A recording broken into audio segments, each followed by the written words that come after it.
because Waterford is involved in the apartheid struggle. It just makes you want to improve the world in the same way that the school improved the world. I love Waterford because Waterford made me very important to my family. They're taking care of me. Waterford has helped me in every sort of way to turn my dreams into a reality.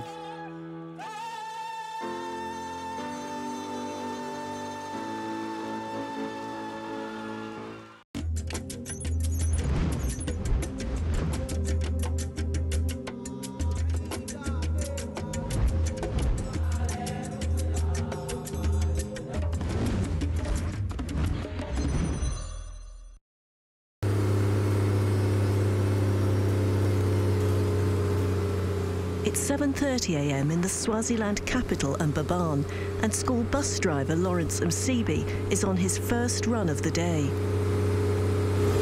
We are on our way to Mbabane, which is our first pickup of students to Waterford.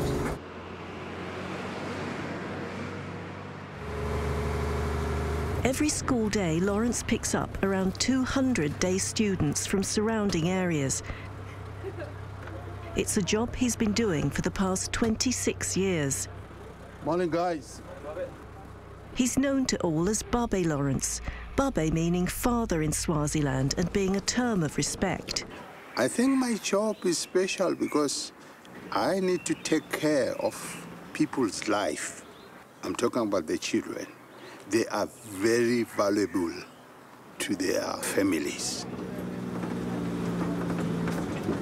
Babe Lawrence is quite cool, I think, because he's chill. He's not one of those drivers that shouts a lot when you're standing. He's just chill. I like his smile, his haircut, and he's really cool. The last leg of the journey is a 2-kilometre ascent.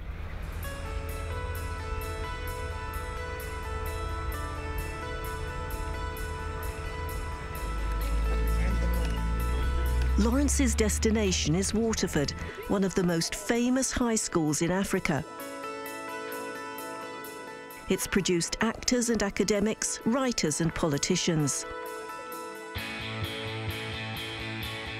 The location, a hilltop in the smallest country in Africa, may seem strange for a school of international standing, but it's no accident that Waterford was built here just over 50 years ago. Swaziland is landlocked and almost entirely bordered by South Africa, which then had a policy of segregation known as apartheid. Blacks were discriminated against in every possible way and denied all but the most basic education. Waterford was set up in direct opposition to that policy and became the first multiracial school in southern Africa. There we all are. So that's the first lot, 1963. Michael Stern in the middle there, founder. Tony Hatton was among the school's very first teachers. We had 16 boys, but it was about half white, about 25% black, and about 25% either coloured or Indian, as the words go. Michael Stern, the English founder and first headmaster, had been teaching in South Africa and seen the injustices of apartheid at first hand. Swaziland, just across the border, seemed the ideal location for the multiracial school of his dreams. South Africa disliked Waterford intensely, to some extent feared it, I think. They made life as difficult as possible. We did lose a number of children. They went home for the holidays and couldn't get back because their passports were confiscated. One actually had it endorsed, valid for all countries except Swaziland, which was very vicious, very vicious. Waterford's original school buildings are still in use today. They were designed by acclaimed Portuguese Mozambican architect Pancho Guedes, who gave his services free of charge. Guedes also changed the school's history when in 1966 he requested his daughter Lonka become a pupil, And so Waterford started taking girls. During the 1970s and 80s, political passions ran high. The school became a haven for the children of leaders of the anti-apartheid movement, among them the daughters of Nelson and Winnie Mandela. Oh, didn't know that was in here. Here's one of my letters from Zinzi Mandela. Written from Brandfort, which is where her mother was banished to under house arrest. With love from Zinzi. And then P.S. Do you still like teddy bears? Lawrence joined Waterford 6 years before the end of South Africa's freedom struggle and regularly collected students from Swaziland's airport. All we were doing is just to keep them warm and to keep them safe. It was still during the apartheid time, but when they come here, it wasn't working like that. The blacks were together with the whites.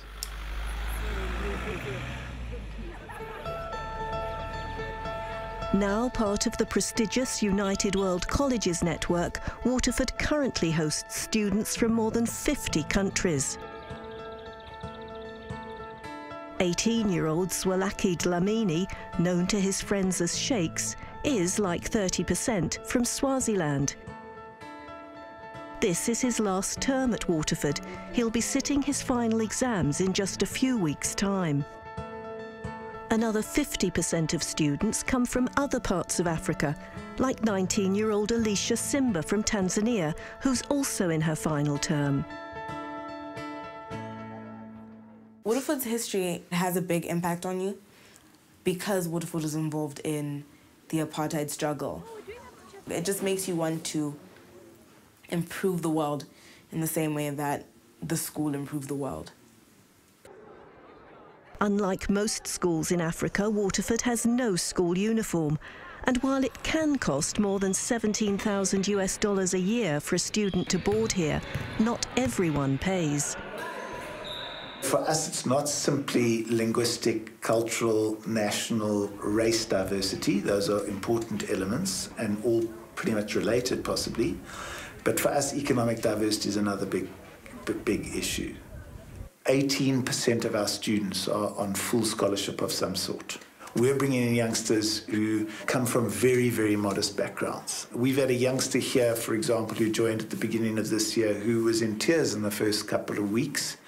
And we found out that she was very upset because she was eating food which she knew her family didn't have at home, and they were hungry. We've got youngsters who've come to the school who've never used a Western toilet. Sheikhs is among students who receive a full bursary. Both his parents are unemployed. My father is, I can say, a traditional Swazi man who has, he had 3 wives and one just recently passed away. My mom and dad broke up, I think, probably when I was 5 or something. So I was raised by my mother's side of the family, and my mother's side of the family is an extended family. This is like my block, and it has been my home for the past 2 years. Sheikh's bursary is provided by the Swaziland Electricity Company, for whom he's promised to work for 5 years after completing a university degree. Like all final-year Waterford students, he's now studying for an International Baccalaureate Diploma, better known as the IB. It involves sitting exams in 6 subjects.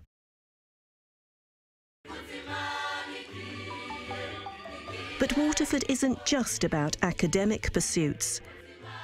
Students are encouraged to expand their horizons and take part in a range of extra activities. I've always loved singing, and coming to Waterford, finding a choir was one of the greatest things that I found. Graduation day is in just over 5 weeks' time, and being picked to perform at the event would be an honour. Sheikhs wants to ensure his voice is in top shape when auditions are held later this week.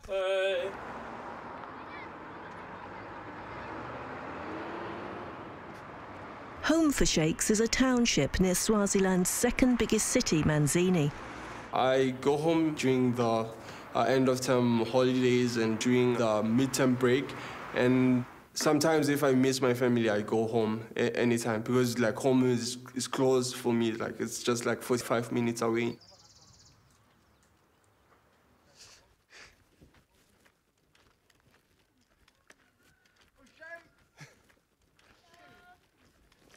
See, skip one. Hey. Hey. Hey. Hey. Shakes's mother now lives in South Africa. In comparison to other students that go to Waterford, I might not rank very high in terms of like economic status. I might come out as less privileged. But at the same time, I don't feel out of place because there are a lot of students that are also on scholarship that are from similar backgrounds and some from even much worse backgrounds. Being here at Waterford is enough because it is an opportunity for me to actually rise up to whatever economic status that I want to get to. Alicia is a fee-paying student. I wish I could say that I'm normally tidier, but I am not, sadly. I've had lots of small rooms since I've been here, but I've always seemed to like my rooms at school a bit more than my rooms at home, regardless of the size. The first obvious thing are the notes. There are a lot of papers in my room. They are color-coded. I mean, I wouldn't describe myself as being particularly compulsive or organized, but they are color-coded. So green is for chemistry, red is for maths, pink, which is the most, is for history. Like Shakes, Alicia loves music. I play piano and I sing, and of course, like I do music as an IB level subject. So I spend a lot of time in the music department, especially in this room. It's my favorite, it's the biggest room, and the piano's pretty nice. Alicia too hopes to be picked to perform on graduation day. My parents both work, 2 younger sisters. I'm from a comfortable background. We don't struggle too much economically. Of course, I don't have like 6 iPhones and a car and stuff like that. My parents still, you know, like draw the line at some point. But we're very blessed. I think that's the best way to put it. We're very blessed. Lawrence is one of Waterford's longest-serving members of staff. I get up at 3 and start walking, say like 3:15. Before, I used to jog.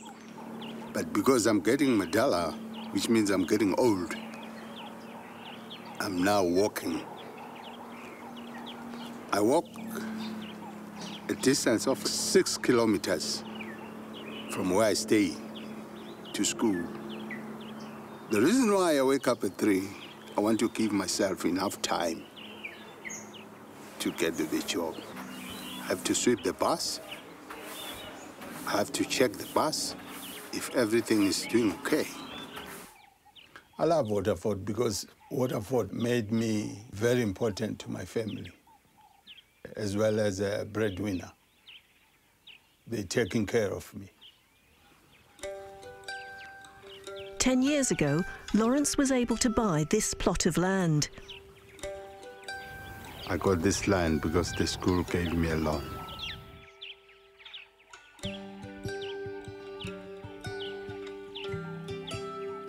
It helped me a lot because I didn't have enough money. It helps my family because they are able to settle themselves and to stay.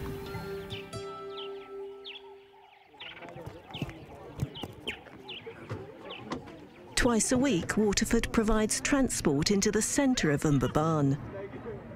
It's a chance for students to get out of school and get to know a country that's unique in Africa. Swaziland has the continent's only remaining absolute monarchy. King Mswati III rules by decree and has crushed a series of pro-democracy protests.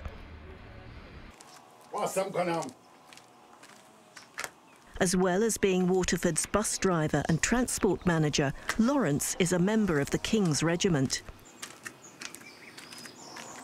Being the King's Regiment, you need to love your king. I love the king so much. Others think they don't need the king, but they want the parties. We don't think the same.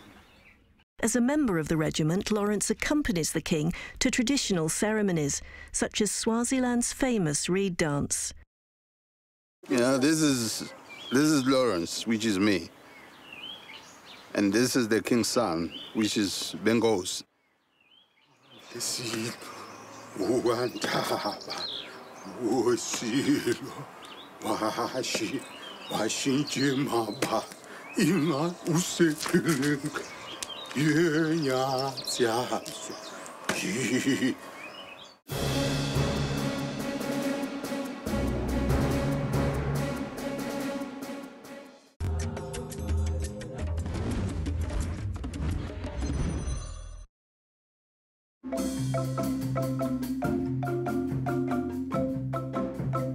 With graduation day now just 5 weeks away, rehearsals are in progress in Waterford's music block. Standards are high, and anyone interested in performing has to audition. The final decision as to whom will be chosen lies with Waterford teachers Chisenga Chikwanda and Polycarp Wekesa. What are you performing now?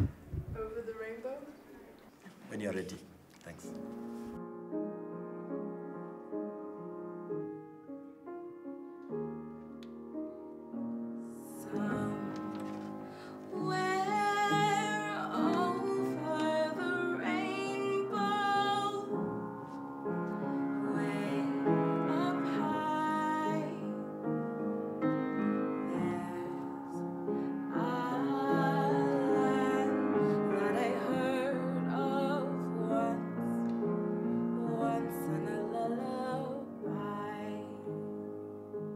It tends to drag, you know.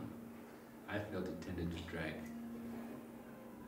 And we've got almost 35 days ahead of us. So if we get selected, I hope that you will have perfected the song by then, all right? Thank you very much. Next up is Shakes. He's performing a duet with Finnish final year student Matilda Mahn.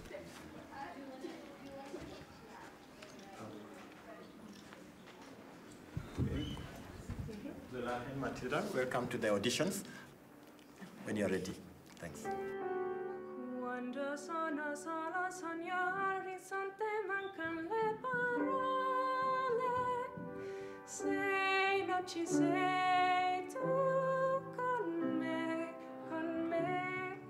Quando sei lontana sogno l'orizzonte mancan le parole. Mio sole tu sei qui con me, con me, con me, con me.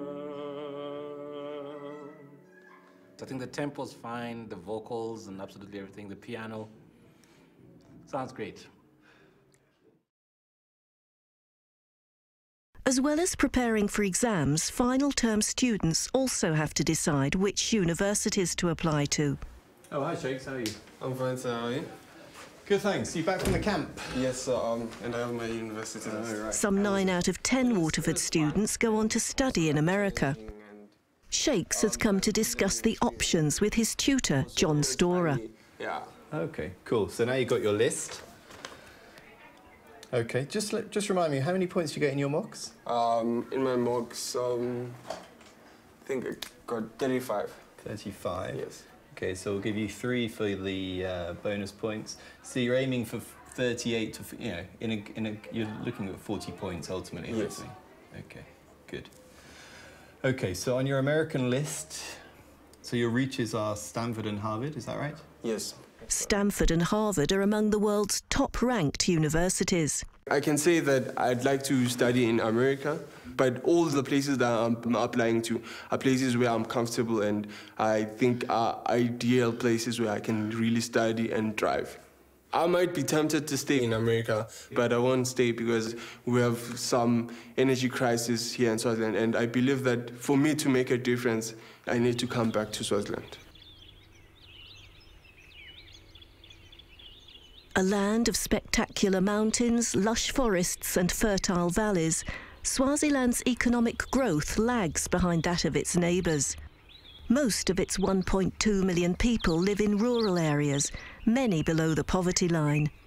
The country is famous for its dense summer mists, but also has the unfortunate distinction of having the highest HIV/AIDS rate in the world.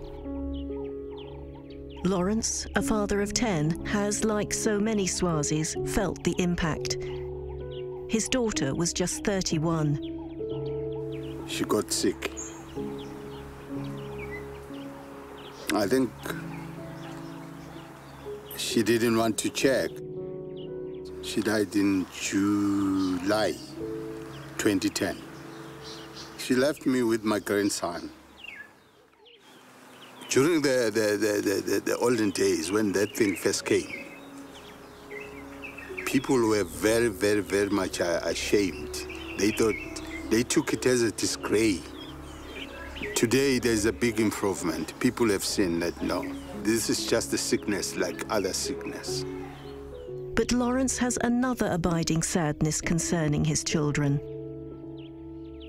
I was willing that maybe if one could come at Waterford. But she was a bit slow in understanding. So I felt she couldn't pass the interview test. Yeah. No, I'm sorry. I'm sorry. I'm sorry about that one of my students didn't start here. It's now mid-October and the last day before the midterm break. Lessons for final year students are officially over. You should. I want to. When school resumes, there are exams.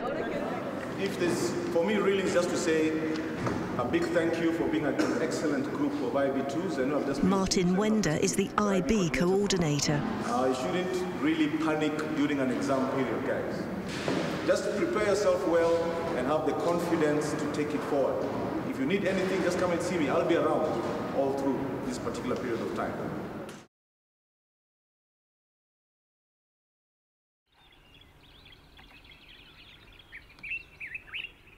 Today is the last day at school for Waterford's final year students, and the graduation ceremony is being held tonight.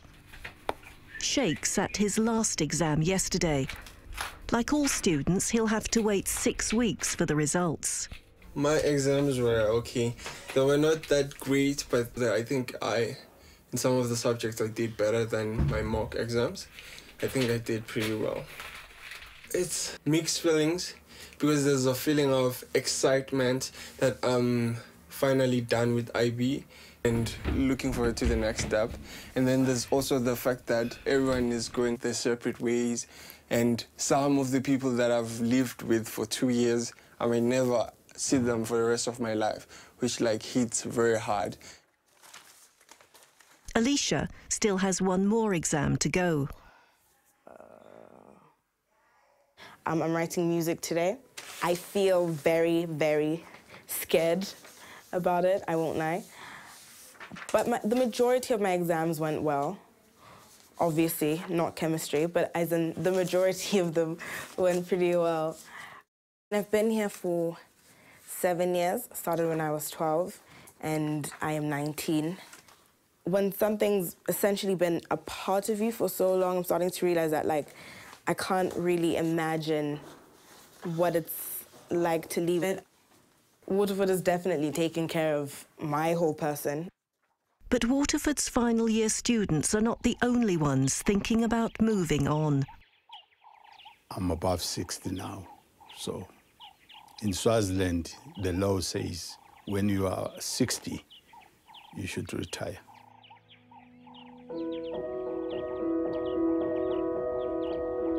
I'll miss the school, I'll miss the teachers, I'll miss the students, I'll miss my colleagues. I would say my life would have been very horrible. It's gonna be tensy.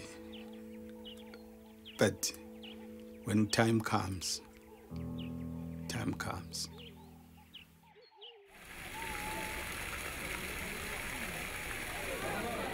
It's now nearly 5 p.m. and students and guests are gathering at the graduation venue just outside Mbabane. My last exam was very good. Everything that I had studied came on the paper. I'm feeling a lot better than I was feeling in the morning. I'm so excited to have, like, everybody's looking so handsome and so, like, exquisite. It's so great. Alicia is to sing while the guests have dinner. Matilda and Shakes are to perform at the finale of the ceremony itself. This is my first, like, solo, like, performance in front of so many people. I'm a bit anxious, but I'm also, like, looking forward to it.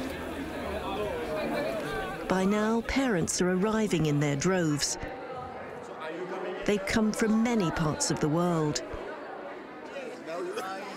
Alicia's mother and younger sister are already seated inside. Shakes is looking out for his father, who's promised to be here. But minutes before the ceremony is due to start, Shakes gets a call. My father is not coming anymore because there's some family issue that he had to attend to quickly today that just happened suddenly, so he had to go.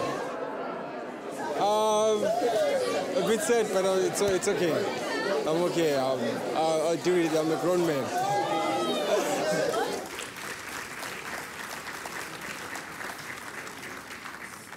DLAMINI.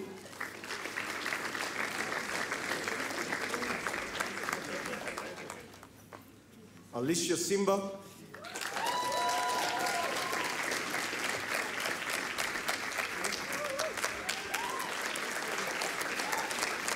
The presentations and speeches over, it's finally time for Shakes and Matilda to sing their duet.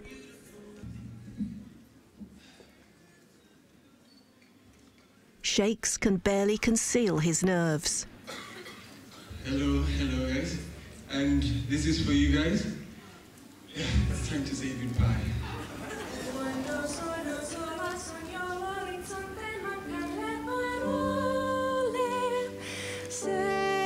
Sei tu con me. Quando se lontana sogno l'orizzonte ma Kamhlaba. Con me, tu mia luna, tu sei qui con me. Mia sole, tu sei qui con me, con me, con me.